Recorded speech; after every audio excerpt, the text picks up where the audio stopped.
বাগেরহাট জেলার 4টি আসন থাকা অবস্থায় নির্বাচন কমিশন গত 30 জুলাই বাংলাদেশের সকল নির্বাচনী এলাকার মধ্য থেকে শুধুমাত্র বাগেরহাট 4টির পরিবর্তে 3টি আসন করে সেখান থেকে একটি আসন নিয়ে গাজীপুরে নতুন আরেকটি আসন দিয়ে একটি গেজেট প্রকাশ করেন।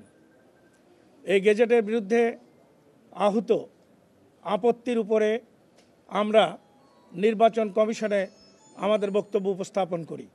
এরপর 4 আগস্ট নতুন করে চূড়ান্ত একটি গেজেট প্রকাশ করে নির্বাচন কমিশন, যেখানে নির্বাচন কমিশন পূর্বের সকল 4 সেপ্টেম্বর পূর্বের সকল যে সীমানা নির্ধারণ এবং পুনর্বিন্যাস ছিল তা পরিবর্তন করে দিয়ে বাগেরহাটের সেই 3টি আসন রেখে নতুন করে আর একটা বিন্যস্ত আসন ব্যবস্থা করেন এবং ওই 3টি আসন ব্যবস্থার মধ্যেও এমনভাবে পরিবর্তন করেন যা বাগেরহাটের জনগণ ফুঁসে ওঠে।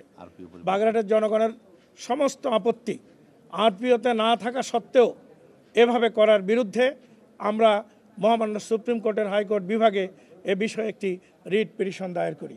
গতকাল দীর্ঘ 4 ঘন্টার একটি রায়ে মহামান্য আদালত আমাদেরকে এই 4টি আসনের স্থলে 3টি আসন করা এবং গাজীপুরে নতুন আরেকটি আসন দেওয়া সম্পূর্ণ বেআইনি, আইন বিরোধী, অকার্যকর এবং বাতিল বলে ঘোষণা করে অবিলম্বে বাগেরহাটের 4টি আসন প্রতিষ্ঠিত করে গেজেট প্রকাশ এবং গাজীপুরের এই আসনটি বিলুপ্ত করে গেজেট প্রকাশ করার জন্য নির্বাচন কমিশনারকে নির্দেশনা দিয়েছে। আমরা আমাদের বাগেরহাটের সমগ্র জনগণের আর্তি তাদেরকে জানিয়েছি। আমরা অনুরোধ করেছি, আপনারা যে কোনো প্রক্রিয়াই হোক, যা বুঝেই হোক, আইনি বেআইনি যে প্রক্রিয়াই হোক না কেন, যে কাজটি করেছেন তা সর্বোচ্চ আদালত কর্তৃক অবৈধ এবং বেআইনি ঘোষিত হয়েছে।